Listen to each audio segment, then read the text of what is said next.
Hello there. In this video I want to look at how you can search on eBay and pick out the products that you're interested in and keep an eye on them as well until you are at the point where you want to make a bid on an item.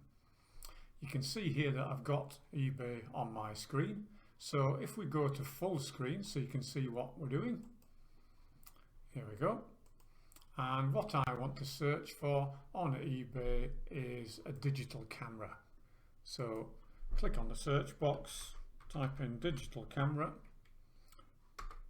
You can see it's guessing what I want to look for. We'll type it in anyway, digital camera, and press enter. Now I've purposely kept that vague because what we can do now is use these tick boxes down the left hand side of the screen to narrow down the cameras that eBay has found. You can see here that we've got more than 73,000 results. We don't really want to look through all those. So first of all, I want a compact camera, so I'll select that one, and that's already narrowed it down. Look, now at 19,000, still too many, so let's keep going.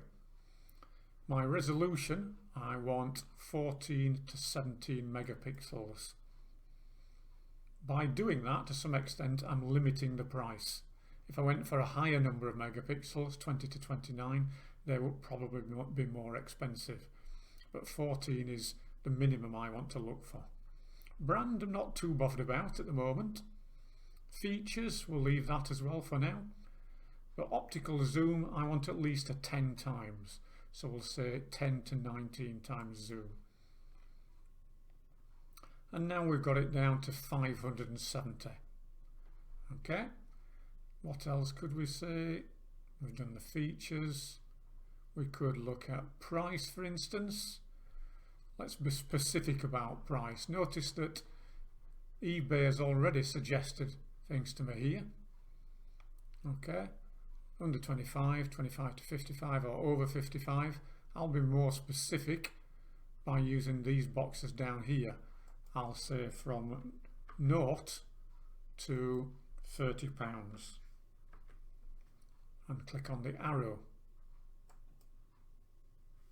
and when I do that it picks that out and it tells us now here, look, all the filters, as they're called, that I've just applied. Okay, so we've got the price, it's a compact camera, we know what zoom range it is, and we know the number of megapixels. Now, eBay has applied what it calls a best match sort to it.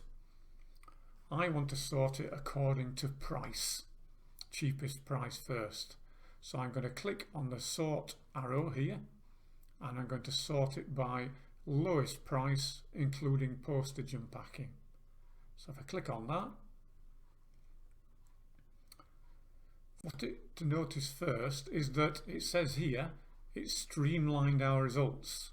That means eBay has automatically cut out from our original results some of the results, and it's taken it down to 50. If you wanted to go back to the original results, you'd just click on here, see more results. And in fact that's what I'll do, I'll click on that. Okay, now notice by doing that it's brought in some cheaper ones, so eBay doesn't always know best. Let's start by looking at the very cheapest. It's only a 99p start price, no bids on it at the moment, a long time to go, 9 days, so you've got a fair amount of time to wait for that, and it's got a buy it now price of £35, so you could buy that camera now for £40 if you wanted to, or you could bid on it. Probably better to bid. Let's have a look at the details of the camera. So if I click on this title or on the picture, that'll take us to the details of that camera. Always, first of all, look at the seller information. Now this chap, Nicholas, has sold over 5,000 items, or he's had over 5,000 transactions, and he's got 99% positive feedback, which is good enough for that number of transactions. Let's have a look at the actual description that he's put on. This bit here is put on automatically by eBay. So this isn't what the seller has put on. This bit here is what's been added by the seller. Okay, so let's look at his box of instructions, replacement charger, all the leads. He's got a memory card with it, in excellent condition and perfect working order. So if you did buy that and there was something wrong with it, you've always got his original statement there to go back on if it isn't, for example, in an excellent condition. So that's one that I want to keep an eye on. Now I could bid on it straight away, but because there's 9 days left, I just want to keep an eye on it. So I'm going to watch this item. And it tells me with this blue bar that I've added that to my watch list. While we're here, let's just have a look at the camera in a bit more detail. If I go to one of the pictures, let's say that one, I can scroll over that and it tells me that that's a 16 times zoom and it's 14 megapixels, which is what I want. Let's also have a look at what else this chap's selling rather. So if I go on see other items here, we can see that this person, Nicholas, and it's not surprising really considering he's sold over 5,000 items or had that many transactions, he's got a lot of different items for sale, all technical type things, cameras, keyboards and so on. So I want to keep track of that seller because it looks like he might have some interesting things to sell. Okay, so here look, these are items for sale from him. I could save this seller. So I click on that. The heart is now filled in and it tells me that I've saved Nicholas as one of my saved sellers. Okay, let's go back to my list by closing this one here. And before I forget it, let's save this search. If I want to do this search again, let's say tomorrow, I don't want to have to go through all this process of checking the tick boxes and narrowing down the price and so on. I want to save this search to speed things up. So here we've got save this search. So I'll click on that. And that means I don't have to repeat all that process again in future. Okay, we'll look at one more. This one says parts only. In other words, it's not working. So I'm not interested in that. Let's try this one, another low price. This one is almost finished in terms of bidding time. So only 18 hours left. And it finishes on Saturday morning, 9:30, which means there might not be that many people around watching at 9:30 in the morning. So let's have a look at that.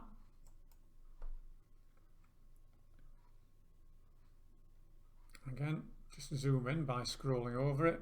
I can see from that this is a 14 megapixel camera and it's got a 14 times zoom on it, which is just what we're looking for. Let's have a look at his description. Again, this provided by eBay, not by him. So this is what's provided by the seller. But scanning through that, I can see that he hasn't actually typed that in. This is all information he's got from another website. And he doesn't give you any specific things about the actual camera. So with this one, although I'm interested, I want a bit more detail about the condition of the camera.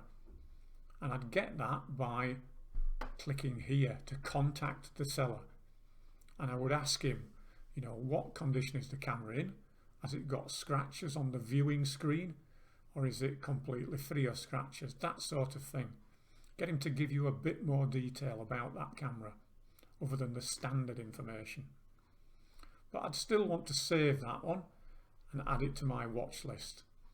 You can see I've been practicing because I've already added that to my watch list. So let's close that one. And let's look at the results of what I've just done. So if I go back to eBay Home by clicking on the eBay icon there,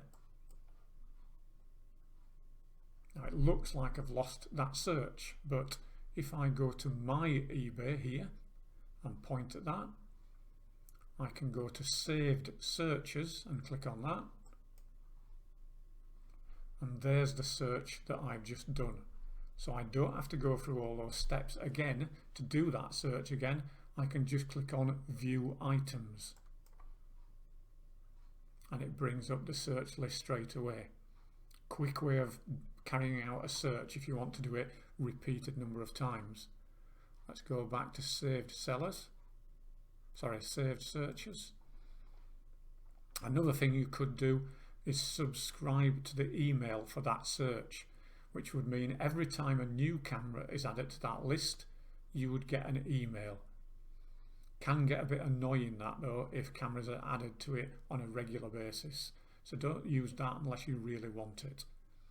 So that's saved searches. Now we've also got on my eBay saved sellers. So if I click on that one, and there's Nicholas, the one that I've added, and if I click on his, that takes us to his list, so I can keep an eye on what he's selling very easily.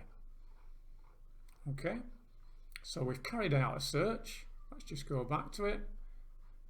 We've saved the search so that we can come back to it easily, and we've also saved a seller, which was Nicholas. And last of all, if I go back to eBay, we've also saved the ones that we're interested in to my watch list. You can see I've got a few on there that I've started to build up. So I can always revisit the ones that I'm interested in to keep in touch with them. And when you're ready for it, make a bid, either at the last minute at 9:26 on Saturday morning, or bid now up to your maximum that you want to bid. Have a go yourself. Try out some searches, see if you can find the sort of thing you're looking for, and have a go at bidding on a few items.